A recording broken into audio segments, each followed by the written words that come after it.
Ladies and gentlemen, welcome back to another video. So it is season 2, obviously, and I need to give you guys an updated settings video. So today we're going to go over all the updated best settings that you should be using in season 2, and that's going to cover everything, no matter if you are on console or on PC. A lot of this stuff is going to be related to each other. So if this is the kind of content that you like, make sure to drop a like on the video. I'd really appreciate it, and make sure to subscribe if you are brand new around here to make your way back to the channel. And let's get into it, baby. Gameplay VSync. Always have this disabled. You're going to experience a lot of choppiness if you do have this enabled, believe it or not. There's a lot of people that I've talked to where they say, man, why is my gameplay so choppy? And I ask, well, do you have VSync on? And they say yes. So as soon as they turn it off, instant reduction in the choppiness. It's a lot smoother once you disable it. So always make sure you have gameplay VSync disabled. NVIDIA Reflex low latency, I have this on normal, and this is also dependent on what kind of graphics card you have. Of course, console players, I don't believe that they have this setting here, but if you have like a pretty decent graphics card, for me, I have a RTX 2070, which is not that great. It's really not that great. So that's why for me, I just have it on normal. I just want to run it at the most optimal setting for my graphics card. So for you, it might be on boosted, and others you might want to have it disabled. But for me, I keep it on normal, and my gameplay is smooth as butter. Resolution, you definitely want to have this bar at 100. That way you get the most resolution out of your rendering. For me, I am rendering at 1920 by 1080p. So again, this is going to be different for you, but you want to make sure you check your monitor's size to make sure that you got the dimensions correctly here. Aspect ratio, this is a bit of a debate. I've tried automatic, and I've also tried 16:9. I'm doing just fine on 16:9. All right, so for colorblind modes, I just have this on normal here. It's pretty much disabled. There's no real reason to put it on unless you're legit actually colorblind. And I remember in Modern Warfare, if you did change the colorblind type, it actually gave you a bit of an advantage because you're able to see the colors a lot more vibrantly and stuff like that. But in this game, unfortunately, it does not change the actual colors of the environment. It only changes your UI elements and the kill feed, etc. So to me, I really don't feel like there's an advantage there unless you're colorblind. Field of view, so this one's a bit of a debate. All right, so I used to run it at 120 FOV. Now, of course, there's many benefits to this and why anybody would want to do this. Obviously, you'll see a lot more on your screen. Now, the only problem is that, if you're trying to engage at medium to long range, it could be very difficult to see where the opponents are because they're so tiny on your screen. The higher your FOV is, the tinier your opponents will appear. So obviously, you're going to have a bit of a disadvantage. It's just going to be harder to get a much more accurate shot, etc., etc. So I kid you not, as soon as I put my FOV down to at least 110, my aim, my accuracy, and even my visuals of the overall environment and seeing enemies just, instantly got better. And, there's no surprise there. Obviously, things are going to appear closer if you have an FOV that's lower. So I do highly recommend playing around with this FOV to see what you're comfortable with. Most people will go at 100, but for me, I really like that 110 because also at the same time, it gives you that placebo effect that you are running faster with a higher FOV, but you're not actually running faster. ADS field of view, I have this on affected. Now it says here, aiming down sights will zoom to a value closer to your field of view setting. This does not apply to zooms with a magnification of over 4 times. Now, this one, I used to have it on independent. Now, on independent, it would zoom in all the time. This is a setting that a lot of people get the most misconception about. Now, if you compare the two, just go into a game, compare the two. Independent will, allow your ADS field of view to be more zoomed in, coming out from your FOV. So for example, if my FOV is 110 and I have this on independent, and when I ADS in game, it's going to bring my FOV like that much closer. You know what I'm saying? And oftentimes that could really, mess you up on your aim because visually it could make you just feel a little nauseous or whatever because it's just constantly zooming in when you're ADSing. And also at the same time, when you're ADSing that much, you could miss potential enemies who are in your immediate area. And this is very, crucial to multiplayer because you don't want to be caught, not seeing whoever's to your side, if that makes sense. So with affected, there's no zoom in at all. So that's why, if you take a look at the picture here, you can see the example. There's no zoom in, the tree is much farther, and it's not as affected as the independent, and it just helps out. It just feels more natural that way, in my opinion. All right, vehicle aiming field of view. I don't really think this matters too much. You know, in multiplayer, you can't really use vehicles unless you're playing ground war. So you just use whatever you're comfortable with there. Frame rate limit, I have this on unlimited. I used to have it on custom. You know, I don't really think it matters. You know, this is just entirely dependent on your monitor. My monitor is capable of 144 frames per second. Texture quality, I personally have this on high. So all these settings right here, it's dependent on what kind of graphics card you have. As you can see, there's a bar here that says VRAM usage. You know, the higher you go, pay attention, boom, way more on ultra. So obviously I don't want to, you know, make my VRAM, you know, too capped out. So I just put it on high. You know, it's a good happy medium for me and what my graphics card and my PC is capable of. So that's why I leave it on high. You know, it gives me a good, you know, okay visuals there. So, you know, these are just entirely dependent on what you have, like I said. And special effects quality, again, it's going to be on high. Screen space reflection, I have this on low. I feel like, you know, these kind of settings right here, it doesn't really impact your gameplay or give you any sort of advantage. You know, just take a look at the example. You know, do you really think that that is going to give you an advantage? If not, then, you know, keep it on low, save your VRAM. Object view distance, I have this on high. It says seeing less objects gives better performance. This will adjust the distance at which small objects can be seen. So obviously I do want to have this on high. Water tessellation, I have this disabled. I don't think this is a very important setting in my opinion. Like I said, it's just aesthetics. Volumetric lighting, I have this on medium. Shadow quality is going to be on medium as well. Dynamic shadows are going to be all special effects shadows enabled. Weapon shadows enabled. Ray tracing, definitely have this disabled. This is not going to help you out at all. It's just, you know, visual aspects, and it's not really going to improve your gameplay. It's just going to make it look beautiful, obviously, and you need a very cracked out, you know, graphics card to make this actually look good. NVIDIA DLSS. So I have this on balance. You know, it's going to differ from person to person, again, depending on what you know, what kind of setup you have for your PC.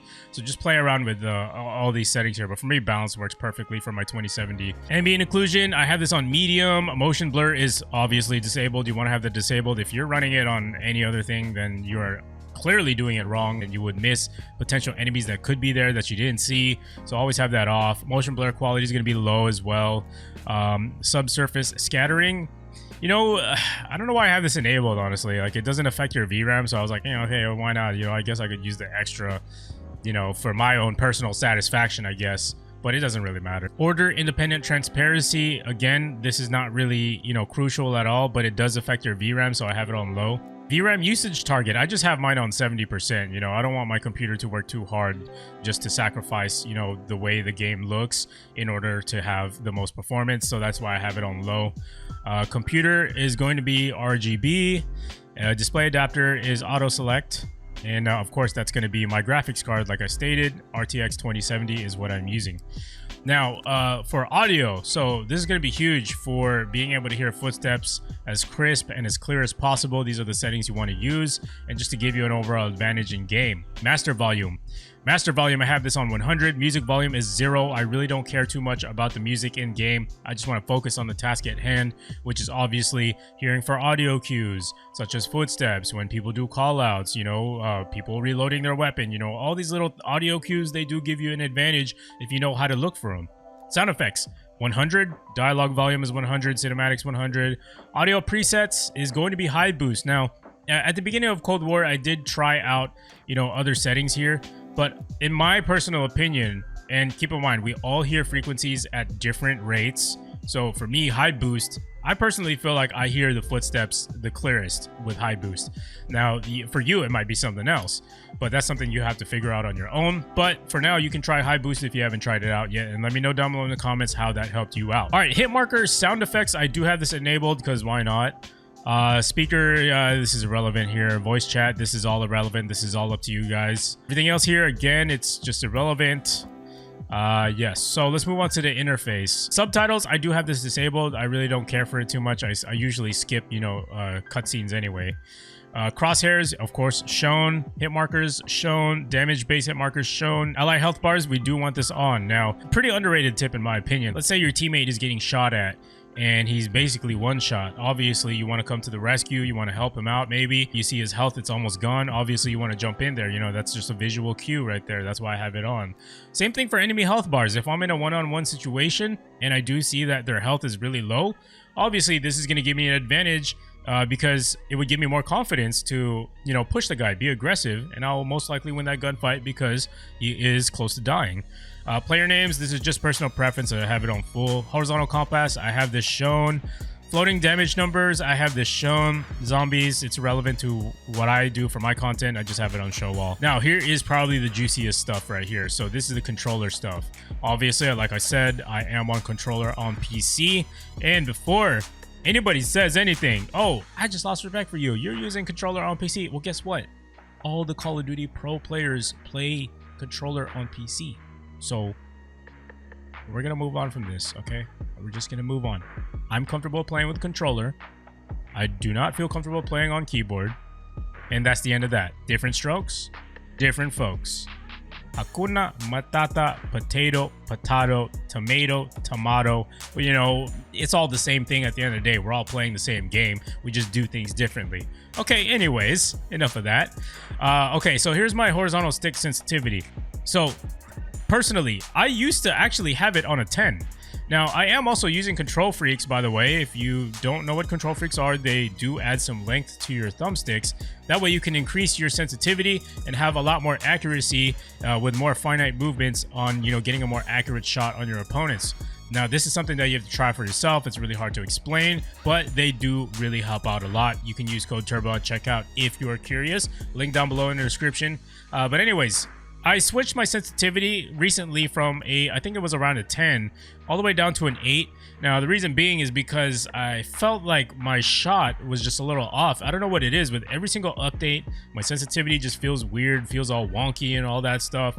So I do change this pretty frequently. And I've felt very comfortable at an 8 and an 8. So I'm very comfortable with this sensitivity right here.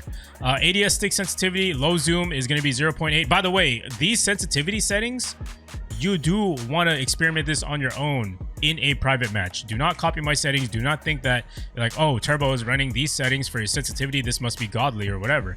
You know, I appreciate that, by the way, but it's going to be different for everybody. Like I said, I am using Control Freaks on my controller, so obviously my results are going to be different. ADS stick sensitivity is going to be high zoom. Button layout is tactical. Really love this button layout here. I've always been playing this way for years and years. Whenever I play Call of Duty, this is always what I go to. This is going to change your melee button and your crouch and prone button. So that's basically the right stick and your circle button. Reason being is because I find it so much easier to crouch or go prone if my thumb is already on the stick. You know, I don't need to take that split second just to, you know, take my thumb off of the controller and then hit the circle button. You know, it's just too much. You know, it will give me a disadvantage in a gunfight. So I'd rather have my thumb on it. You know, there's no need to worry about taking your fingers off the controller. It just gives you more an advantage in a gunfight that way. Now, flip. I play with flipped. Now, the reason why is because it's a much more accurate shot if you play on flipped, because you're using the top buttons here instead of the triggers. And what that is, it gives you a much more instant shot. There's no lag, you know, between you pulling the trigger down and seeing what's actually happening in game. It's instantaneous. And that's the beautiful part, especially when you're trying to burst fire or pop fire. You know, when you're tapping on that trigger at somebody at long range, you're more likely to hit your shots versus when using a trigger, because with triggers, you might have a tendency to pull it down too much to the point where it's going to ruin your accuracy. So that's why I play on flipped, and I've been playing this way for years. Always does me good. Invert vertical look, I have this on disabled. Obviously, I'm not sure why people would want to play that way, but if you do, no judgment there. Aim response curve type is going to be standard. Now, there's going to be people who do have their preferences here. I've tried all of these, but in my opinion, in my personal experience, the best for me is going to be standard. And fun fact, this is actually what Scump Pro Player, he uses standard as well. Controller vibration, I have that disabled. Target aim assist, I have that enabled. Target aim assist mode is going to be standard as well. So, you know, same thing applies. I've tried all the other stuff here. Standard seems to be the most suitable for me. ADS aim assist, I do have this enabled, and this has nothing to do with multiplayer, by the way. This is strictly for campaign or zombies. Airborne mantle behavior is going to be manual. Ground mantle behavior is on press. Aim down sight behavior is on hold. Steady aim behavior hold. Armor is going to be apply all. Attack vehicle control mode is aim based. Stick layout is default. Left stick minimum input threshold is 12. Left stick maximum input threshold is 99. Then we have 30 for right stick minimum input threshold, 99 for right stick input minimum threshold. Excuse me. Now these numbers are going to vary from person to person because my controller, you know, has a different age to it than yours. You might have a newer controller where, you know, these values don't have to be as high as mine. Now mine is quite old. My controller is about 2 years old, so I am experiencing some, you know, stick drift. You may have seen it in some of my videos. Until I finally fix my right stick minimum input threshold, now it no longer drifts to the left or to the right on its own, and that's basically what this is. So that's why you have to tweak this accordingly to your controller's needs. Of course, go into a private match and test it out. All right, auto move forward, I do have this disabled, but I do have auto sprint enabled because, you know, my controller is, you know, kind of broken, I guess, and the sprint button does not work when I do press down on it with my left thumb. So that's why I do have this enabled. It doesn't really hurt me too much, but the only problem is that it's really hard to get shots off, especially if I'm using like a shotgun or something like that coming off of a sprint. That's the only downside to it. But other than that, I mean, you guys have seen my gameplays. I do pretty well, you know, with auto sprint on, and I like it. You know, I don't have to, you know, wear out my thumbs at the end of the day. Okay, sprint cancels reload. This is disabled. Parachute auto deploy, I have that enabled. Equipment behavior, I have that on hold. Interact reload behavior, I have that on tap to reload.